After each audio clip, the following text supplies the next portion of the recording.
அந்த டிஎம்கே ரேசஸ்ல யார் இருக்காங்க பார்த்தீங்கன்னா விபி தாகப்பிள்ளை. ஸோ அவர் தான் ஃபர்ஸ்ட்ல இருக்காரு. அவருக்கு தான் அதிக வாய்ப்பு இருக்கு அப்படின்னு சொல்றாங்க. அதை தாண்டி 2வது இடத்துல பார்த்தீங்கன்னா புவனேஸ்வரி பெருமாள். ஸோ அவங்களுக்குமே அதிக வாய்ப்பு இருக்கு அப்படின்னு சொல்றாங்க. இதை தாண்டி பார்த்தீங்கன்னா காமராஜ் 2016ல் எம்எல்ஏ கண்டஸ்ட் பண்ணி அவரும் தோத்துட்டாரு. ஸோ அவருக்குமே அதிக வாய்ப்பு இருக்கு அப்படின்னு சொல்றாங்க. ஸோ இவங்க 3 பேர்ல ரேசஸ், இவங்க 3 பேர் தான் இப்போதைக்கு இருக்க ரேஸ்ல அதிகமாக இருக்காங்க. இதில் வந்து விபி தாகப்பிள்ளை மாவட்ட இளைஞர் செயலாளராக இருக்காரு. அதை தாண்டியுமே திரு உதயநிதி அவர்கிட்ட வந்து நெருங்கிய வட்டாரத்தில் இருக்கிறதுல அவருக்கு வாய்ப்பு இருக்கு அப்படின்னு சொல்றாங்க.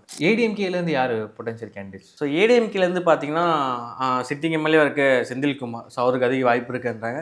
இதை தாண்டி பார்த்தீங்கன்னா அங்கேயும் லிஸ்ட்டு பெருசாக தான் இருக்குது. அதை தாண்டி பார்த்தீங்கன்னா எம்எல்ஏ பிரபு அவருமே முயற்சி பண்ணிட்டு இருக்காரு. அதுக்கப்புறம் பார்த்தீங்கன்னா அழகுவேல் பாபு. ஸோ அவரும் முன்னாள் எம்எல்ஏ. ஸோ இவங்க எல்லாருமே வந்து 3 பேருமே ரேஸில் இருக்கிறதுனால இந்த தொகுதியை பொறுத்த வரைக்கும் பார்த்தீங்கன்னா நான் ஆல்ரெடி சொன்ன மாதிரி தான் ஏடிஎம்கேல மாவட்ட செயலாளர்கள் தான் இப்போதைக்கு மேக்ஸிமம் டிசைட் பண்ணுறாங்க. அப்படின்றதுனால குமரகுரு அவர் சொல்கிறது தான் கள்ளக்குறிச்சி 4 தொகுதியுமே டிக் பண்ணுவாங்க.